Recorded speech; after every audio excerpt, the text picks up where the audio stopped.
ગુજરાતની લોકસભા ચૂંટણીમાં છેલ્લા 30 વર્ષથી કોંગ્રેસનું પ્રદર્શન હંમેશાથી ભાજપ કરતાં ખરાબ જ જોવા મળ્યું છે અને ગુજરાતમાં નરેન્દ્ર મોદી સીએમ નહોતા ત્યારે પણ કોંગ્રેસ પાસે બહુમતી તો નહોતી જ અને 1989થી ભાજપ કોંગ્રેસ કરતાં વધુ સીટો જીતી રહ્યું છે. વળી 2014થી તો ગુજરાતમાં કોંગ્રેસને એક પણ લોકસભા સીટ મળી જ નથી, પરંતુ આ વખતની લોકસભા ચૂંટણીમાં ક્ષત્રિય આંદોલનના સહારે કોંગ્રેસે ખરાખરીનો જંગ ખેડી દીધો છે અને જીતનો દાવો પણ કર્યો છે. જો કે સાચી હકીકત તો આપણે પરિણામના દિવસે જ જાણી શકીશું.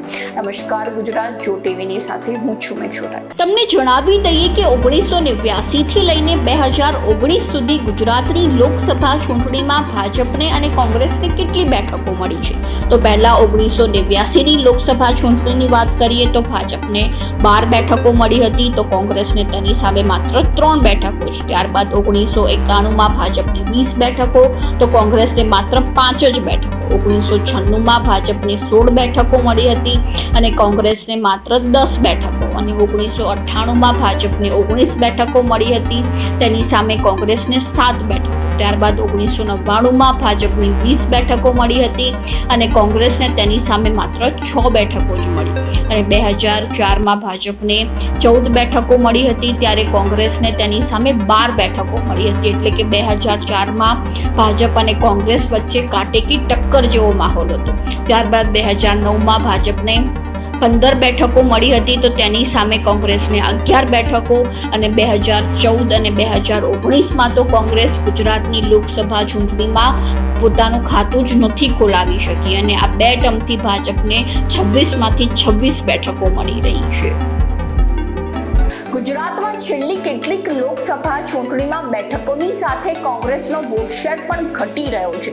જેમાં લોકસભા ચૂંટણી 2019ની વાત કરીએ તો ભાજપના ઉમેદવારોએ કુલ 26 બેઠકોમાંથી 18 બેઠક તો 2.5 લાખના માર્જિનથી જ જીતી લીધી હતી અને બીજી અન્ય 15 બેઠકો ઉપર ભાજપનો 60% વોટ શેર જોવા મળ્યો હતો. આ વખતની લોકસભા ચૂંટણીમાં રાજકોટ લોકસભા બેઠકના ઉમેદવાર અને કેન્દ્રીય મંત્રી પરસોત્તમ રૂપાલાએ આપેલા નિવેદનને કારણે ઊભી થયેલી નારાજગી અને આંદોલનને લઈને કોંગ્રેસને આશા છે કે ક્ષત્રિય સમાજ તેમને વોટ કરશે. ત્યારે ખામ થિયરી ઉપર આધાર રાખીને ક્ષત્રિય સંકલન સમિતિ અને કોંગ્રેસના આગેવાનોએ ભાજપ સામે લડત આપવા માટે રણનીતિ તૈયાર કરી હતી અને આ ખામ થિયરી એટલે કે કોંગ્રેસના દિગ્ગજ નેતા માધવસિંહ સોલંકીએ ક્ષત્રિય, આદિવાસી, હરિજન અને મુસ્લિમ સમુદાયને એકઠો કરીને ખામ ફોર્મ્યુલા તૈયાર કરી હતી અને આને કારણે કોંગ્રેસે વિધાનસભામાં ભાજપને લાંબા સમય સુધી સત્તાથી દૂર રાખી હતી અને એ વાત પણ મંજૂર રાખવી પડે કે આ વખતે કોંગ્રેસે ભાજપના નેતાઓને પરસેવો પાડી દીધો છે. તો આવી જ નવી માહિતીને જાણવા માટે ફોલો કરો જો ટીવી મેક્ષોટા.